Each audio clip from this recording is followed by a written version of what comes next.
Yuki and John's Patreon buffet. Hey everybody, John Brennan here. Welcome to Yuki and John's podcast buffet, baby.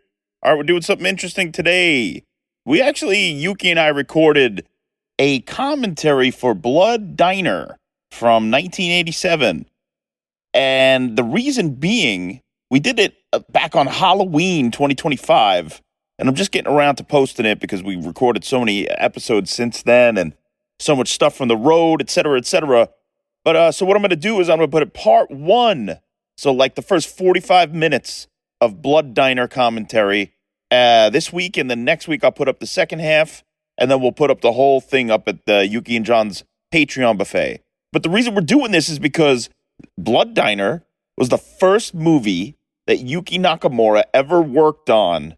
And I believe the first job he had was as an electrician on this movie. But that doing this movie led to him meeting people, and then that led to him getting into the art department, production design. Went on to work with Chuck Norris, Sonny Chiba, and all sorts of classic people. So we suggest in here that maybe if this one goes all right, we'll do a couple more commentaries of other movies that Yuki worked on. Like I said, he did a Chuck Norris movie. He made movies with all sorts of other people. I mean, Ed Asner kissed him on the mouth after some sort of a Hallmark Christmas movie. So we'll track that Ed Asner Hallmark Christmas movie down, maybe do a commentary on that. Or I think he worked with Gary Busey. Whatever. Let's do the Yuki Nakamura the IMDb commentary buffet. So, all right. So this is Blood Diner. Now, I just want to say before we start this that Yuki's opinions and my opinions they're our own opinions. But Yuki's opinions are his own, and I do not endorse all of Yuki's opinions, and I'm sure he doesn't endorse all of my opinions. So I just want to get that out of the way. There's a lot of opinions floating around, some jokes. I make a few flippant remarks about not paying people on sets and stuff. It's a joke, people. I would prefer to pay people. It's a joke, all right? Relax. Don't get so crazy. Don't pull an obsession on me and say that because I'm the first person to say that people should get paid. In fact, I've made a career out of saying it. You can find many, many places where I say that people should get paid for their work, God damn it. But anyway, so this is Yuki and John's commentary buffet, our first commentary for Blood Diner. This is part one, about the first 45 minutes, and we'll see you next week with part two, and then we'll put up the full thing up at the Patreon buffet. And don't forget to check out the Range Cinema. We're starting to release the Range Cinema videos to the public on every social media platform, on my social media, Patreon buffet, the Range Cinema, Goblin-in-Law. And then this week I'm going to do like a State of the Buffet Union podcast that everybody can listen to. And Movies Are the Best is coming this week. And yeah, so much going on. So I thank you all for joining us, and enjoy this first part of the audio-only Blood Diner commentary.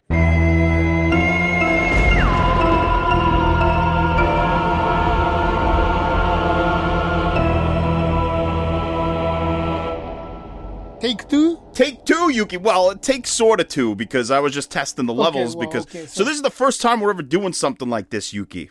It's good. If this is good, we do more. Yeah, because this is Yuki and John's commentary buffet, and the first movie we're doing here is Blood Diner, which is crazy, right, Yuki? That's the first movie that you ever worked. After film school, first movie job. And then I was making $300 a week. After tax, I was making maybe $200 a week. And working shitty low budget movie, working 16 hours to 18 hours a day for 6 days a week shooting.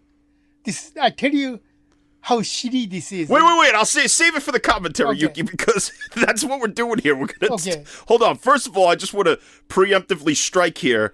I really like this movie. So Yuki coming out right out the gate saying it was shitty, that I think colors more of his experience working on the movie. I don't know if he's talking about the quality of the movie. We'll see, because he hasn't watched it in, 30 years? More than 30 years, yeah. Okay, so we'll see. Maybe you'll find a little more, when was this? 1986, I think. But let me just double check that. Wait a minute, that's like almost 40 years ago. Let's see, Blood Diner. 87. Okay. So maybe you shot it in 86 and it released in maybe 87. come out 88. Well, still like 27 years ago. 27? No, 37. Yeah. Wow. You want to talk about shitty movies? Your math is shitty, my man. I thought you were a math genius. What happened? So, okay, yeah, this is what we're going to do. I have right here the Blood Diner set up for Blu-ray or DVD. I forgot which one it is. But basically what we're going to do is if you want to watch along with us, we'll count down 3, 2, 1, play. So we'll give you a little time to get settled, get your Blu-rays all put together. And if you want to pop in Blood Diner and play with us, we're going to start it in about 1 minute.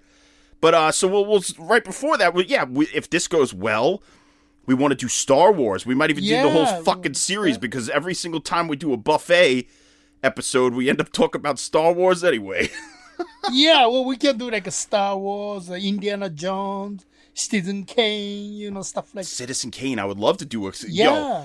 Yo, the top 2 commentaries of all time for Citizen Kane would be William Friedkin and Yuki and John's commentary buffet.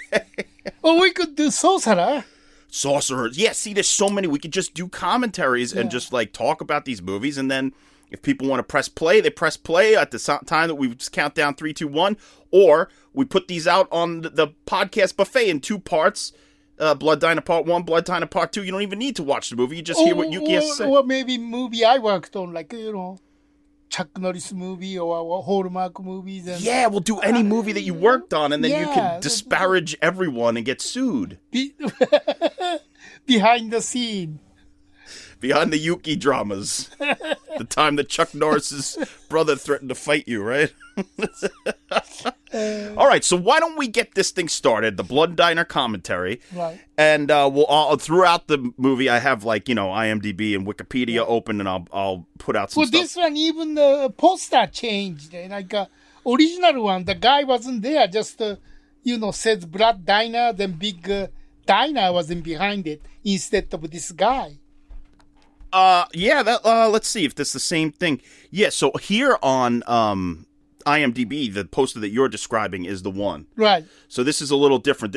Who knows why they changed it? I think this is Lion. I don't even know who's this guy. I think Lionsgate put this out. This is the version that I have here queued up has multiple movies on it. It's Blood Diner, Earth Girls Are Easy. It's like a 6 or 9 pack from Lionsgate, which was really actually a great good deal, right? $9.99 for what, 6 movies? $9.99 for 6 or 9 movies, or 6, 7. Which 6, 7, Yuki? We're gonna do a whole episode on 6, 7. Do you even know what that is? No. Okay, well, fuck it. Let's not get into that now. This is too complicated. But okay, Blood Diner, everybody.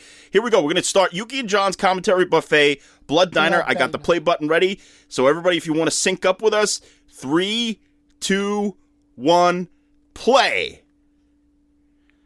All right, it's Artisan. So it says Artisan. Excited, yeah. So if you see Artisan, great. If you have a different version, you're fucked. All right, so Yuki, there's a lot of text on the screen. Yuki, you want to read that, or you just want to get right into your experiences? Graphic violence. That's right. Well, but graphic violence. Wait, piece of shit, Yuki, come on. Well, stop our department was a piece of shit. That's why I said, hey, I can do better than that.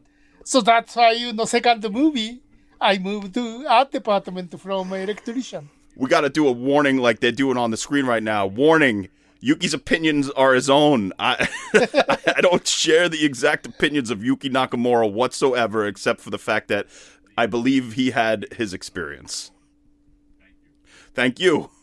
All right, so... Jackie Kong. So I think it's interesting that she made a movie back then when a lot of, there weren't a lot of female directors working, and people thought that she was a man. And then when in the trivia, it says that when she went for some jobs and stuff and people saw she was a woman, they were very surprised. Yeah, I knew her sister, Shari Kong. I was, she was an actress and working at the East West Players. That's when I met her. Oh, you're kidding. So, wait, you got this job on this movie from the East-West Players? Or yeah, East-West. Oh. Because the costume designer was my friend, and then associate producer was he was also member of East West Players. Okay, so for anybody who doesn't know what the East West Players is that Yuki was involved with back in the day in Los Angeles, it was describe it exactly. I know what it is, but I don't want to... Oldest Asian American theater started 1965, and then member was like George Takei, James Horn, Marco, those Asian American actors started. And you were doing what there? Stagehand or? I was doing all the tech work, stage manager. I building a set. I did the sound. Then I became a set designer over there. Amazing. Okay, so then because of your work with the East West Players, which also you worked with Denzel Washington. Yes, I did, yes. And Paul, what's his name? Paul Winfield? Paul Winfield. Great actors. I mean, the fact that you got to see Denzel Washington and Paul Winfield going toe-to-toe at the East West Players is insane. Oh, no, the theater was different, though. Oh, different? Okay, different so theater, already fucked my life. I'm getting all the information wrong. But Danny Glover did the show at the East West. So. Amazing. Okay, so that's how you got this job. How did you meet Jackie Kong's sister? She was doing the show, and I think I was stage managing the show. Okay, so you guys hit it off, and then somehow you got... Yeah, Shari, Jackie's sister, was very, very nice, unlike Sister Jackie. All right, Yuki. This whole thing doesn't have to be a roast, Okay. This ain't a roast battle. Like, next thing you know, you're going to break out the mama jokes. Yeah. What did you do on this? Did you have something to do with... No, I did the lighting for this scene. So you did the lighting for this. That's I was really good. Yeah. That's good lighting, Yuki. That's cool. Well, I had a big fight with the gaffer. Okay, over that exact shot or just in general? No, just general, because first time I was doing a lighting, right? Movie lighting. So every time gaffer asking me, hey, Yuki, do this, do that, I said, why? He thought I was taking over his job, so he got mad. Well, Yuki, this isn't the school. I'm not going to just to do whatever I tell you to do. I said, well, then you don't need me. You need a monkey, lab monkey. Because I'm not going to do without why. So next time, when you're setting the light, you don't have to talk to me this much. I will. But you were asking questions why? Because you were trying to learn, or because learn? I was trying to learn because never done lighting. Okay, I mean, I did the theater lighting, but I never did the movie lighting. Okay, fair enough. But also, you got to understand that if there's a guy trying to get his job done, and some guy keeps asking why, why ask why, try Bud Dry. There was a commercial back in the day, but I would maybe get a little upset too. Well, but I thought in the future, I mean, if I just doing whatever he tells me to do, so second movie, I'm doing same thing. I don't know what I'm doing. Okay. I want to know why I'm doing. Like, hey, put this, hey, camera is here. This is key light, but. Well, okay, a simple explanation like that makes sense. Oh, we're going to splash the light from this direction because it's going to flow that. Yes, I get that, but if I was like on set and I asked somebody, some PA or something to do something and they kept asking me why. Maybe what's bothering him was when I said it, then next time you don't have to tell me what to do. Then he thought I'm trying to take his job. Okay, so he took your search for independence as trying to usurp his position on the movie. Yes. That's bullshit, Yuki. Okay, so that I don't agree with. And we won't say who that is, but Yuki, you know what would have been amazing? Is if when they asked you how you wanted to be credited on this movie and you said Lab Monkey. If Lab Monkey was in the fucking scroll of the credits. But right? I mean, if just doing whatever, you were told, yeah, Lab Monkey can do it. That's, and then... Lab Monkey, that funky Yuki. But guess what? Yeah. That gaffer was fired in second week. Then third, next gaffer, I didn't have a problem with that. So, okay, maybe, he was the problem then. Yuki, usually everybody but you is the problem, to be honest. And then maybe he was incompetent. He didn't have enough confidence to work with me. That's why he was thrilled. Like, oh my God, this guy is asking. He wants my job. Instead of, hey, Yuki, I teach you how to do this job. Yeah, there's a fine line between refusing to share information and helping somebody who's green. Right. And, sometimes people overstep their bounds. But knowing you, Yuki, I do believe that you were just on a quest for knowledge. Right. I just wanted to learn. I wanted to know more. Right. So, Yuki, do you remember this scene? I mean, okay, we're in a graveyard now. There's a lot of spooky lighting. How do you achieve that? Look at that. Look at the hazer going in the background. That's beautiful. It's beautifully lit. I mean, this movie looks great. Yeah, well, even though the guy was a jerk. You won't let it go. I'm trying to move on from your fucking anger. Guy won't let it go. No, we can keep talking shit. I mean, shit, Yuki. How was the craft services on this movie? Oh, bad. And then, this is a typical low budget movie. Then okay, Monday, day one, starts 6 o'clock, right? Yeah. And then you go like a 12, 13, 14 hours. So you wrap like a 8, 9 o'clock night. Sure. Then because of the SAG regulation, you have to have a 12 hours and turn around. So Tuesday, call time is 8. Then you work until 10, 11 o'clock. Then Saturday, call time is, 11, 12. So working until, midnight, 1 o'clock. Then keep going. So Saturday, day 6, your call time is like a 6 or 7 o'clock in the night. Overnights, Yuki, overnights. Yeah. Then Sunday morning, you wrap like a 6, 7, 8 o'clock in the morning. You go home, sleep, get up 8, 9 night time. Then Monday's call time is 6 o'clock again. That means you don't have day off. That's usually illegal because, because coming back home Sunday morning, then Monday, same call time. I mean, like, that's ridiculous. But, we didn't know that was illegal because... So this was a union show, Yuki? Non-union. Non-union? So then fuck you. I'll make you come back 2 hours later, Yuki. If I'm producing this movie and you wanna get your paycheck, I'm making sure you're back. You get no breaks, no food, no nothing.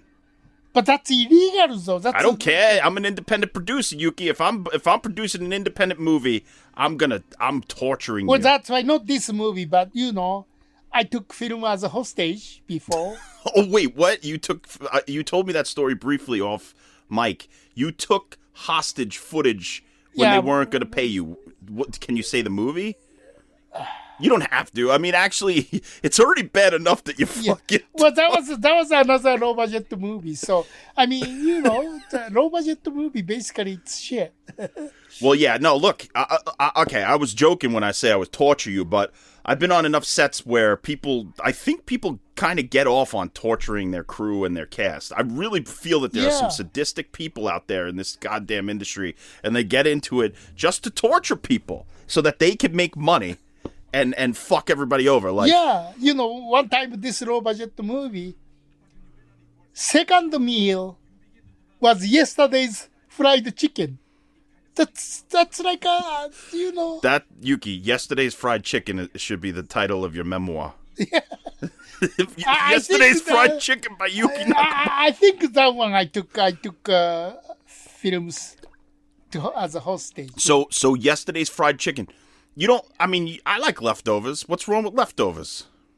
Well, you're not supposed to do that. Because the second meal is supposed to be hot meal. Yeah, you know how hard it is to do catering, Yuki? Yuki, it's so fucking hard, especially these days, when you have all these people with all these different restrictions. One motherfucker doesn't eat cheese. This other motherfucker will die if he eats peanut butter. Like, there's all of these fucking... And I had to do catering for many years, not only on movie sets, but also in my real life. I was a delivery driver and a caterer when I worked in L.A. and lived in L.A. And I'll be honest, man, fuck people. Like, their food regulations, if it's so dangerous for you to eat just figure it out yourself. Or I would rather just give you the fucking $40, $30 a day and have you figure out your own goddamn lunch than coming up to me and being like, where's the vegan manhand? Or, only meat? Where's the lobster? Like, you know how many times? There was one time I put out this amazing spread of build your own In-N-Out burger for lunch. I had all the patties, I had all the cheeses, I had all the fucking, the buns, the this, the that, all kinds of fries. We even got onion rings from another place. And it was like that. And this guy walked up and he's like, this is lunch? I mean, there was even salads there. There was like all kinds of shit. I'm like, yeah, this is lunch, motherfucker. What the fuck do you want? Lobster dipped in gold? People complaining about fucking generic, like we got a squirt. From a Walmart as a drink, as a soda. Squirt. Ugh. What the fuck is wrong with Squirt? Fuck. Squirt is fucking delicious. It tastes like Mountain Dew. The fuck is wrong with you? What do you want?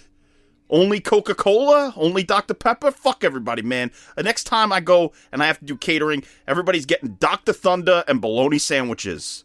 And maybe Uncrustables because I'm a nice person. But all the thing, like if you can pay the crew, feed them well.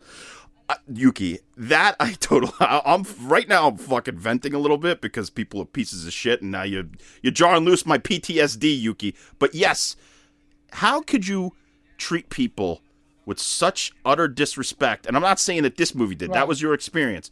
But in general, if you're a producer or something, and you have these people working their balls off for you for like 12 hours plus sometimes. Right.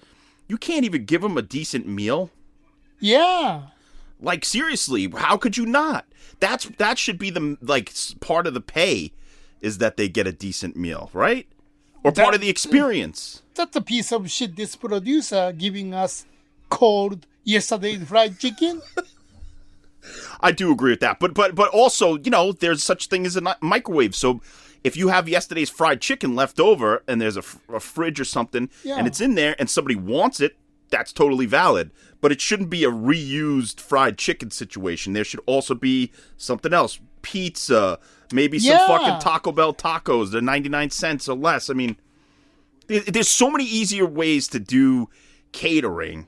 Well, one time there was not enough pizza, First come, first serve, then the wrapping crew came like there's no pizza, and then crew got so mad. But I've seen that happen too, where this is funny. There's one time I was working on a movie. Same thing. They got like a second meal, and it was pizza, and the gaffers and the grips were wrapping out, right? And all the other motherfuckers who got there before them, the extras, this and that, ate all the pizza, and there was none left. And they were asking me. They said, who ate the pizza? And I didn't have an answer for them. And I just was like, I'm sorry, guys, somebody named Jeffrey. And one of the guys goes, better be Dama. I thought that was one of the funniest fucking things I ever heard in my life. Better be Dama. So, yeah, man, fuck that shit. You need to feed people correctly. You need to buy extra. You need to put in your budget. Right. If whatever you think your catering budget should be, increase it by 10% at least, because people deserve to eat. There was another time, like, people were just flipping out. There was like nothing to eat at all. Like, give people peanuts at the very least. Well, some people die from peanuts, but one movie we were working some near Tahoe, and then late night wrapping, and then I think one of the electrician or grip crew, that was after 12 hours, so he goes, hey, so where is the second meal? And producer pointed, craft service table is over there.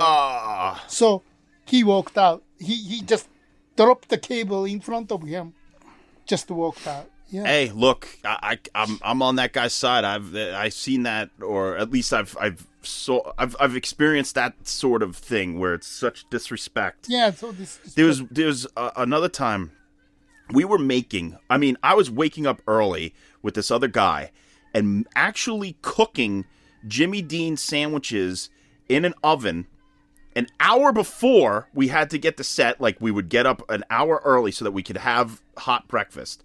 Now, look, Jimmy Dean sandwiches are fucking fine. They're delicious, and we had a variety. There were croissants, there was ones with bagels, there was ones without fucking meats, there was ones with sausage, all kinds of different fucking shit. And for like, you know, a few days, people were loving it. Then one day, this guy comes up and he goes, "I know your secret." And I said, "Uh-oh, what do you know? Like, did you look at my internet porn search history? Like, what?" And he was just like, "No, I know that these are Jimmy Dean sandwiches." As if he did like a gotcha moment. And I said, "Yeah, they're Jimmy Dean sandwiches. There's no fucking secret here. Like, what's the problem? Is that an issue? That we get up early and cook these fucking Jimmy Dean There was like 50 sandwiches at least every morning. You don't like eggs and sausage? What, it's different if I drive to McDonald's and wait 2 hours to get them to do 50 fucking sandwiches for you? What's the difference, motherfucker? What, you want lox and cream cheese?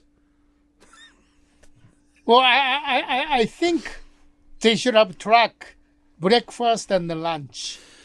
I think that's sometimes probably the most simple solution is instead of putting it on somebody who's got to deal with these fucking cranky ass crew members. And I'm not saying all are. A lot of people are very grateful when you feed them correctly and this and that. But there are some complaining motherfuckers out there, just like I'm complaining now because they made me complain, that is no winning with them.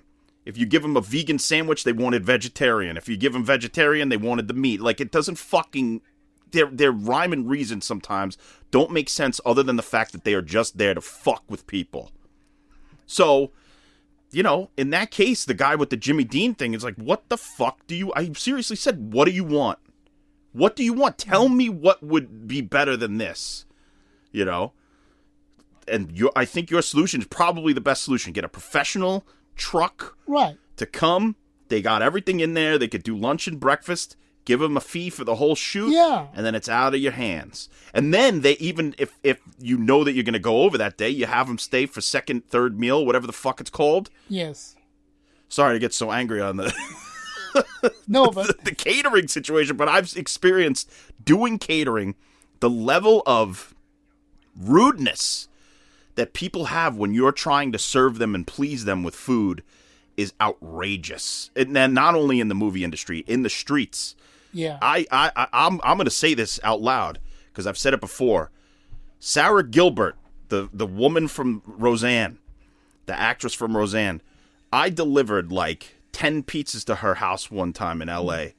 I drove from Beverly Hills all the way up into the Sunset by the Marmont, Chateau Marmont. Yeah, she lived somewhere around there up in the hills. Fucking $1 tip, Yuki. Son of a bitch. I spent more in gas. Yeah. I spent more in gas to get there. Cheap bastard. And you know what I should have done? I should have just said, here, I don't need it. You need this more than I do, obviously. Yeah. Even though you're in a fucking mansion and your That's wife totally insult. It was an insult. It was an insult. And look, maybe she's a great person outside of that. But doing that, I spent more in gas to get her pizzas there. Yeah. And look, fuck me, right? Because I ruined my life. I messed my life up. I'm a pizza guy. I'm delivering food. But I'm also trying to just make a living. And the pizzas were hot. Trust me, they were fucking hot. Because I had those catering bags, you know, the ones that you put and it keeps them insulated. Right. Yeah, fuck that shit. Some people just have no concept of what it takes to serve others. So anyway, back to Blood Diner. But by the way, this is Abandoned Diner in Hollywood. Oh, you kidding? What area? Like Vine?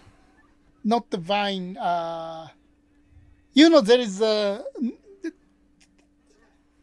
people's mural in the wall. That street. I don't recall that exactly, but cool. Yeah. So somebody found an abandoned diner that you guys can shoot in. That's awesome. Oh, maybe like 2, 3, 4 blocks from the Vine. And then Hollywood. That's cool.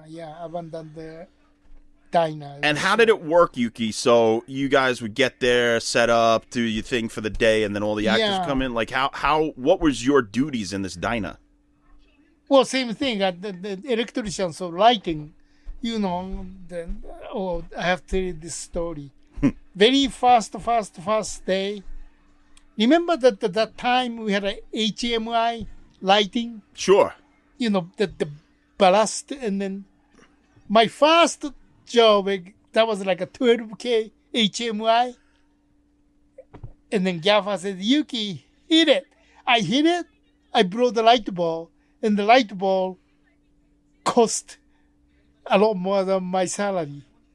But the first thing I did was blow up the light bulb. That was a 12K HMI. Your first thing on set. Yes. Oh my God. No wonder why he didn't like Yeah, you. no, that's why maybe, he didn't like me because, that's our start. Holy shit. Well, you know what though? That's like covered in some way, right? By the production? Yeah. It should be. Insurance Accidents happen. Yeah, accident happens. Yeah. When you get more than 3 people together, the chances of accidents increase incrementally each person you add. Like, you get 3 together, maybe they could probably collaborate on being safe. But then you get 4, 5, 20. Well, I did it like my art truck got stolen once. On this movie? Not this movie. And then I'm talking about during my work. And then twice, I hit the cube truck and then wrecked the top of the box. And then another one, oh my God, I was, the gate was down. I was backing up. That was like 4, 5 o'clock in the morning. It was too dark. Oh my God, the car behind me, SVU, I hit with those gate. Literally, that SVU was half. Special Victims Yuki. Yeah. Oh, SB Special Victim. No, it's SUV. Oh, But- man, that's, yeah, because, like, Yeah, those trucks accidents are, happen. well, accidents do happen. That's the thing is, like, when you get 100 people together working Yeah. on a movie, people trip, people fall, people forget, people fucking don't pay attention, some people don't care. Like, there's so many ways that it could get fucked up. But so. you know what the good production, I mean, once shooting start, people working in the production office, they're not doing anything, right? There's nothing to do with the shoot. So I called them, hey, I had a car accident. This is their number. This is my number. They took care of it, right? That's what they're supposed to do. Oh, yeah, no, that you shouldn't be on the line with insurance. Yeah. No, you're just driving the truck. Unlike then the other show, I wrecked the gate, and then they didn't pay me for like a month. And they said, oh, I'm taking care of the insurance because of your car accident. Oh, fuck you. That's nothing to do with it. That's true. I mean, your pay shouldn't be held hostage because you had an accident.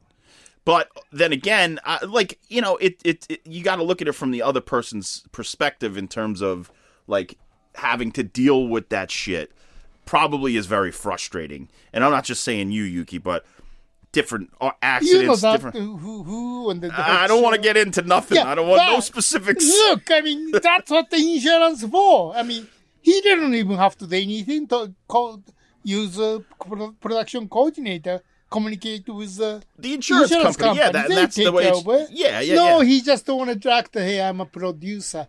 You cause me trouble, so I'm giving you hard time.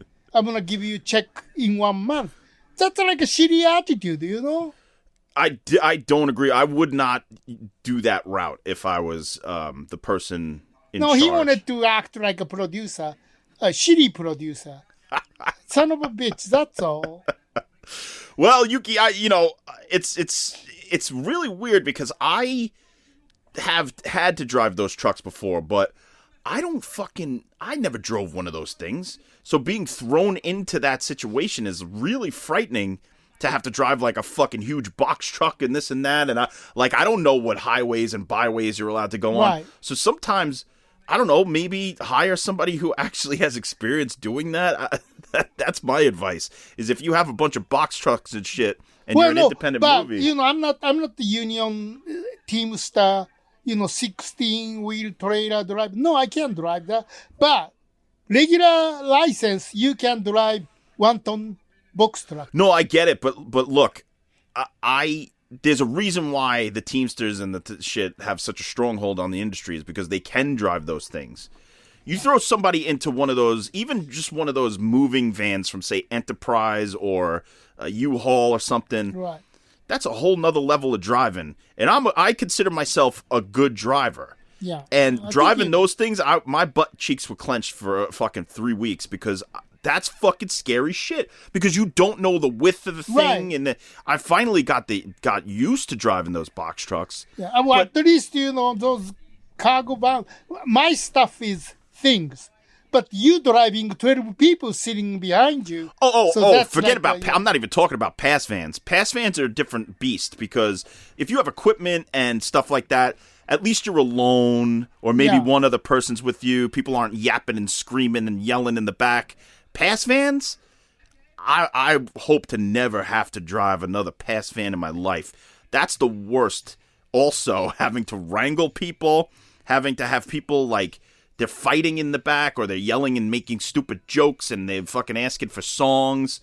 Like suddenly you're a fucking DJ because you're in the driver's seat. The whole thing. I pity you pass van drivers out there. If you're on a fucking movie set, you got to learn a skill so that you don't become the pass van driver. All right, Yuki, what else? What happened in this scene? Do you remember lighting this? Oh my God, this was a nightmare. Really? Yeah, this is a club night. Well, it seems to me this entire movie was a nightmare for you. So and then suddenly, heavy rain, thunder, lightning outside, but there's lightning inside. And then I was operating a lighting machine, and then there was a stupid building like a leak. So all water coming down, then there was all lighting. I thought everybody gets electrified. It's like a shock. Damn. That was stupid. See, bad things happen to bad, shitty, low budget movie. Oh my God, maybe this was a bad idea doing this commentary. No, look, Yuki, hey, you're entitled to your opinion, and if you don't care what people hear you say, because I'm bitter because, I worked 16 to 18 hours every day, 6 days a week, several weeks, and I made only $200 a week after tax. That means, I was making what, $25, $30 a day for 16 hours? That's like what, $2 a day? Hour? I mean, back in the 80s, Yuki, you could stretch a nickel. Yeah, maybe that.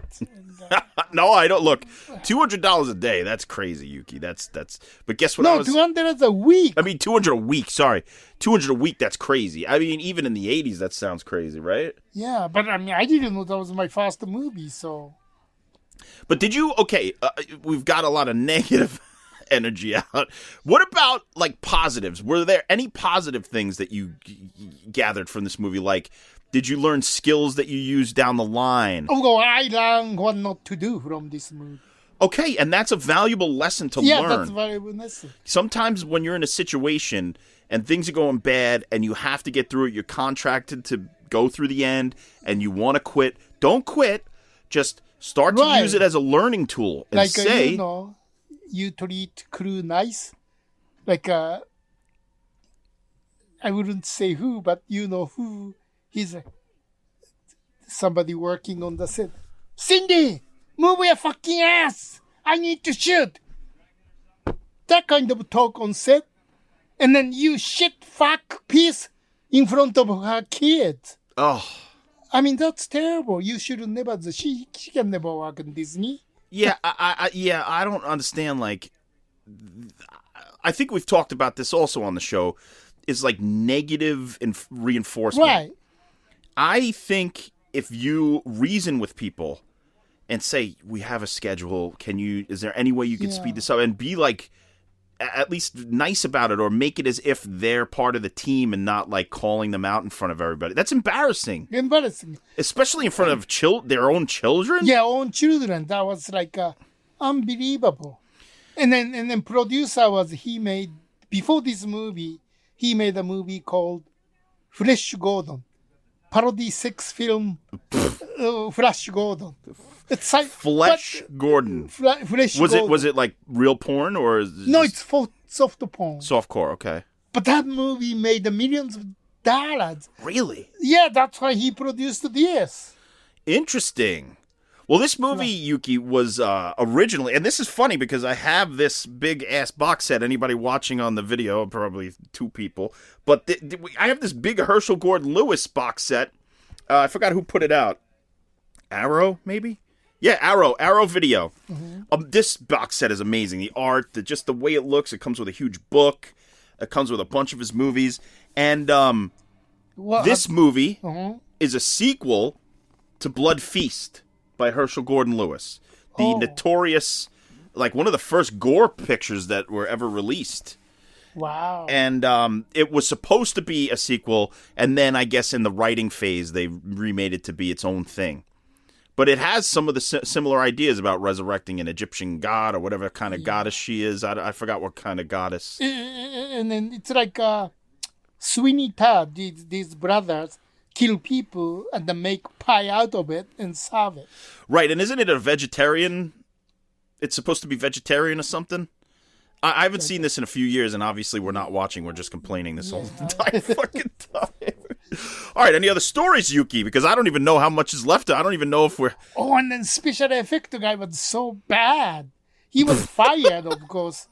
And then this is like a throw-up scene. Oh, that happened earlier. Yeah, but the machine didn't work, and then he didn't know what he was doing. And then he had the dead body dummy, and then he threw it. I said, "What's this?" That was a dummy, like all cotton showing from inside. This doesn't look like a dead body. This looks like a incomplete, unfinished dummy. So he used it for take. So, I mean, everybody look at what kind of special effect. Director was really pissed. Oh, man. So, 2 things. What you get is what you pay. So, low budget, if your crew is cheap, you get the cheap work. But on the other hand, some crew are good for that price. So, either you a cheap good crew or you are bad because you're cheap. Well, there's that There's thing. no in between. It's good, cheap, fast, right? And you can only have 2. If Right. it's good and fast, it won't be cheap. Right, But if it's good and cheap, it won't be fast. right. So it's things like that, and you could do any combination That's of those right. 3 things. So that's a good way to live by making art. Because if you're trying to get all 3 of those things, you're never going to get all 3 of those things unless it's a miracle, for real. Right. What else, Yuki? Did you do any of like the set design, production No, design? I didn't do. No, this was a totally different art department. Then they are so bad. That's why I say, hey, I could do better. That's why after this movie, I moved to art department because I say, if this guy can do, I can do better. Anything they can do, Yuki does better. Yeah. Yuki does anything better. So that's another thing. I'm glad working with this movie because art department a piece of shit. Was there anyone on this movie that you actually got along with and liked?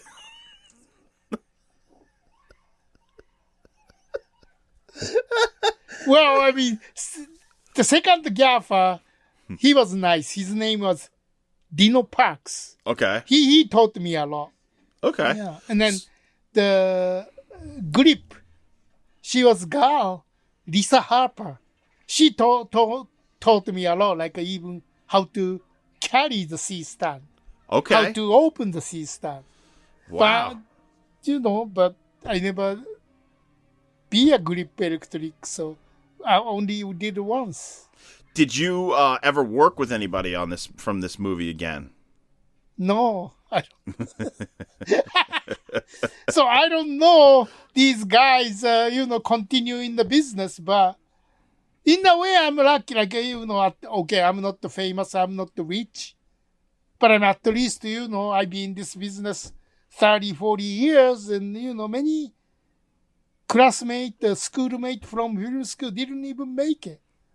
So if I look at it, hey, I'm from Japan, when I came here, I didn't even speak English, but at least I made it. You persevered, Yuki. You didn't give up on your dream, Right. and you made your dream a reality, and then you kept it going for a long time. I think sort of attitude, because I came here, never thought, oh, movie business looks fine. Movie business looks fine. No, I never thought about this is what I want to do in my life.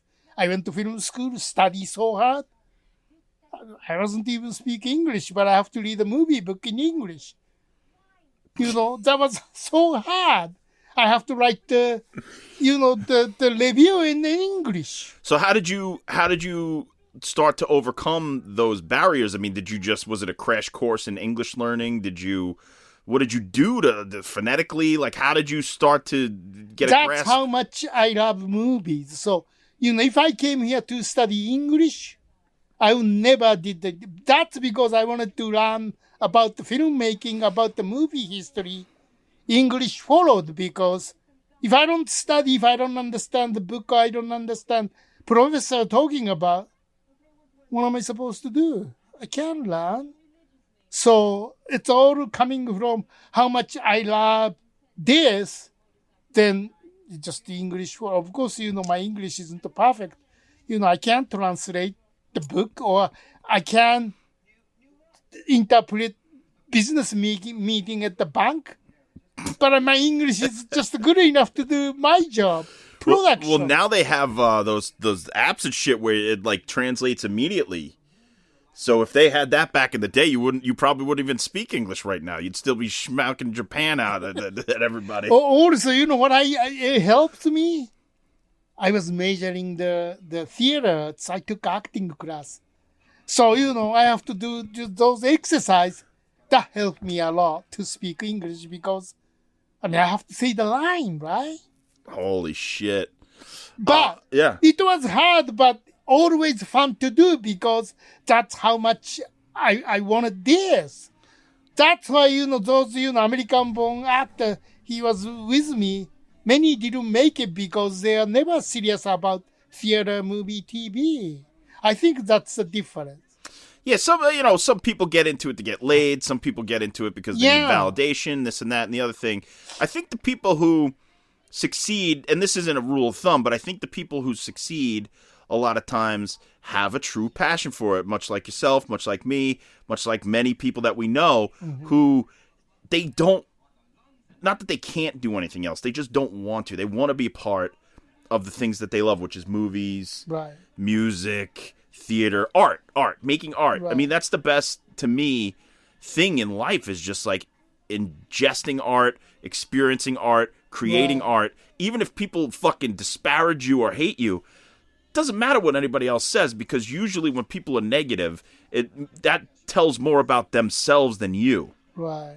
So if you're out there making your dreams come true and somebody's like, oh, Yuki's just an asshole who went to America to make it, he'll never make it, that shows more about that person. But you're out there fucking busting your balls, doing what you love.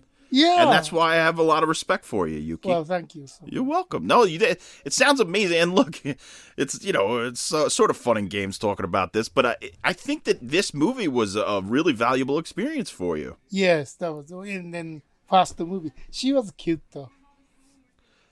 I feel like I recognize her. Maybe she's been in other stuff. Let's see. Lisa Elenia. But no, I don't see any. Wait. Let's see. I mean, there's a lot of people on this movie. Here. Did she do any other movies? I don't know. But Jackie Cohn, she knew the industry people, because I don't know her background, maybe from industry family, because I think she knew Marlon Brando or Orson Welles or something like that. Casually knew Orson Welles and Marlon Brando. Yeah. What? That's crazy. That's just like me saying, oh, yeah, I met Jesus. Something like, that's amazing. I mean, That's amazing. I mean, I wonder what it's like to hang out with Orson Welles and Marlon Brando. Not the boss. One of them. I mean, somebody. One of them. I see. This what's her name? Elenia, who plays that lead actress in this movie, also was in Hard Rock Nightmare, which I really like. Oh. That's another 1988. Is there a big name in this movie? Big name in this movie, Yuki Nakamura is the biggest name, I believe. No. I don't. I really. Well, let's see. Big name. I don't know how you find that if they're a big name. I don't recognize the names offhand, but that doesn't mean anything because I don't know much about the world other than a few things. Here, let's see. Shelba Jackson. Let's see what he did. Nope, just Blood Diner, just one movie. Okay, so nobody. Usually, when you have it on IMDb and you have a picture, that means at least you care a little bit. Oh. So not really. This guy played Jeffrey Dahmer in The Secret Life of Jeffrey Dahmer. This was Carl Crew. Carl Crew. Looks like he played Jeffrey Dahmer. Better be Dahmer. Better be Dahmer. Oh, look, he was in a James Balsamo movie, Alien Danger. Oh. A movie called Clown Town. So Yuki, actually, he's been working. Oh, okay. He's been working. Urban Legends. Oh no, that's a different Urban Legends. Oh. That's the it looks like the mockbuster version of Urban Legends from 1998. But yes, since the 80s, since Blood Diner has worked. Space Sharks, Yuki. Space Sharks. Space Shark. Oh my god. Holy shit! Directed by Dustin Ferguson, who I'm Facebook friends with. Oh really? Yeah. Well, okay, so they went on. Call Crew, Yuki. Call Crew. Yuki and John's Patreon buffet.